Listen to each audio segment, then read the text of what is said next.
What's up, everybody? How's it going? Today, we're going to be taking a look at a bootleg Game Boy from Walmart. I was there getting some groceries, sitting in the checkout line, waiting to pay, and I saw this sitting there for $10. Now, for $10, I thought, surely this thing can't be that great. But I'm going to go ahead and tell you guys, this thing has really surprised me. So as you can see here on the receipt, arcade, $10. Now obviously this isn't officially licensed, so they can't call it a Game Boy, but clearly that's the look and form factor that it's going for. Now, unfortunately, I didn't take too close of a look at the box, so as I was unboxing it, there were quite a few features I noticed that I was immediately surprised by. One of those things was that there was a rechargeable battery. Now, the box claims that this battery during gameplay will last up to 6 hours. Unfortunately, I don't have a way of testing that because I record my videos off my phone, and I can't really sit there and record it for 6 hours. I do find this pretty believable, though, because it's mostly just NES emulation, and, as you can imagine, that's not very taxing on a battery, so I'm sure it probably lasts at least close to that long. Now, testing out the buttons here, they do feel pretty mushy, but again, it was $10, you can't really expect too much. Now, here in a second, I'm going to quiet everything down so you guys can hear the sound on this thing, because the speaker actually doesn't sound too bad, and I was really surprised with how loud it gets. This short little segment here, it's about half volume.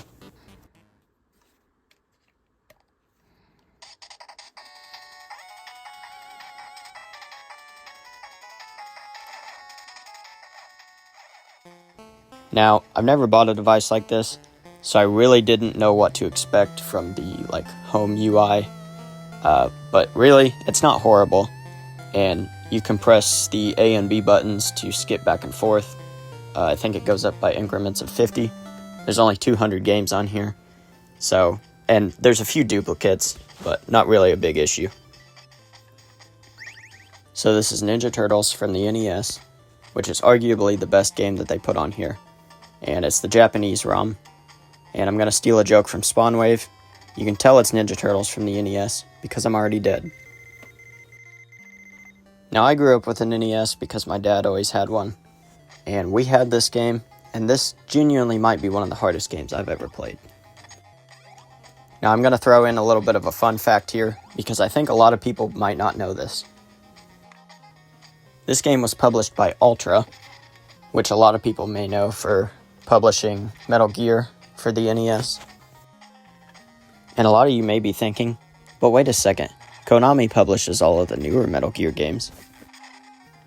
And you would be correct, and Konami actually technically published the first Metal Gear game, as well as this game, but Ultra was created for some strange circumstances that Nintendo of America made.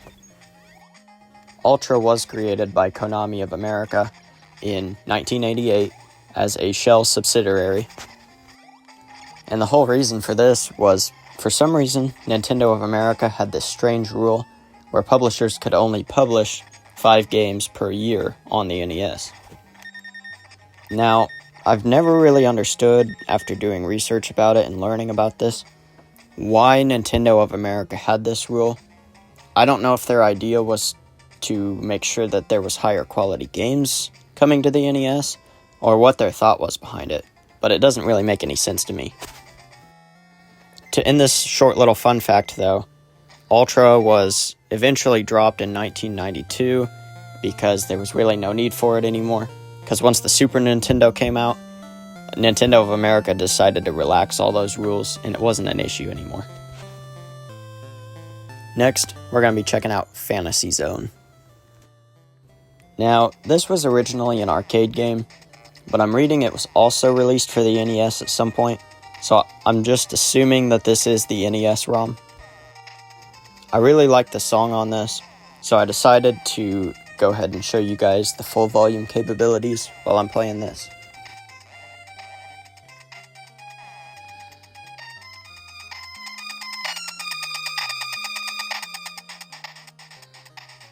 So that was full volume, and like I said, that's pretty impressive. So next up, we're going to be checking out Pikachu. Not one word, 2 words. And what I've been reading about on some of these game consoles like this, the naming schemes are kind of weird, because they're not officially licensed, so I think that in order to skirt around like legal issues, they change up the names a little bit. I don't know.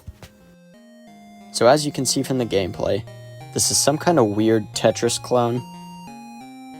When I saw the name on the home menu though, I was really hoping it was going to be some kind of hacked ROM or something for Pokemon Yellow. Because honestly, for me, that alone would have made it worth the $10. So here I was just trying to flip through the ROMs and show you guys that there were actually 200 of them. And I kept thinking, what's that button in the middle do? So I thought it was a brightness button for the screen, but then I pressed it and found out that it's a reset button. So that whole time when I went to switch games, I had to turn the console off and turn it back on, and come to find out that wasn't even necessary.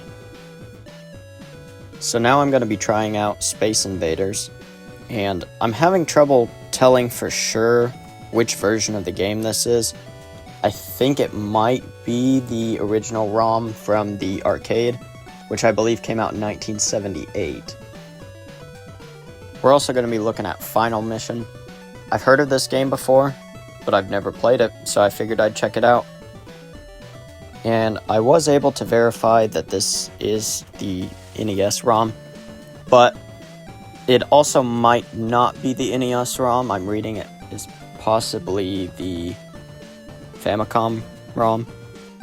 I don't really know for sure because I'm not familiar enough with this series, but based on what I can tell just from reading online, it was known as SCAT in America, which is an acronym, and Final Mission in Japan. Next, I'm going to be checking out Excite Bike. Now this I can definitely tell is the original NES ROM, because I've played it on the NES before. I'm familiar enough with it to be able to tell. That being said, I'm pretty bad at it, but I tried. I've got some more fun facts about this one. This was actually the 9th best-selling game on the NES. Another interesting fact is, this game was designed and created by Shigeru Miyamoto, who went on to create Mario. And the game engine for this was actually used in Mario. Finally, we're going to be checking out Alpha Mission. This is also the NES version of the game, which came out in 1987, and based on the fact that all of these are from the NES, I assume that most, if not all of the ROMs are for the NES, so I assume that that's the target emulation spec of this device. So next we're going to be checking out what I thought was really interesting about this device, and that is the fact that it has TV output capabilities. So this just has a yellow and red AV cord to 3.5mm jack, which I thought was really weird. Either way though, to me, it feels like it works great. Also, my little brother was the only one I could think of that still has a CRT TV. So, anyways, I ended up using it without his permission. So, thanks, dude. As far as I can tell, all of these games are actually running really well. I think they're even running at full speed, which is surprising, again, for a $10 device. Hopefully you guys will enjoy a little bit of this gameplay. I was a little proud of myself because this segment was the furthest I've ever gotten in this game, and I still died, and it's still extremely hard, I think, but whatever. I'll go ahead and throw a timestamp up on screen if you guys want to go ahead and skip to the Teardown. I'll also have one in the timestamps down below if you are not interested in this part.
The last thing I wanted to do for this video was tear this thing apart for you guys.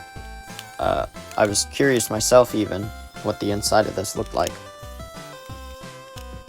So on the back panel here, there were 6 screws that I had to take out.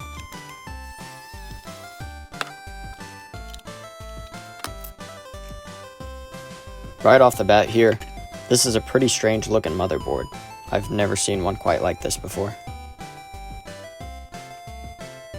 There's just one screw holding the board into place.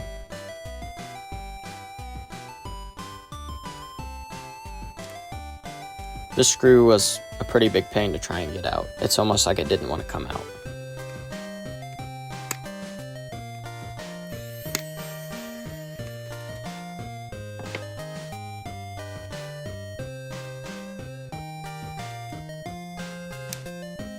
So there was nothing holding the screen in other than the plastic on the sides holding it in place. And as you can see here, this board is really simple.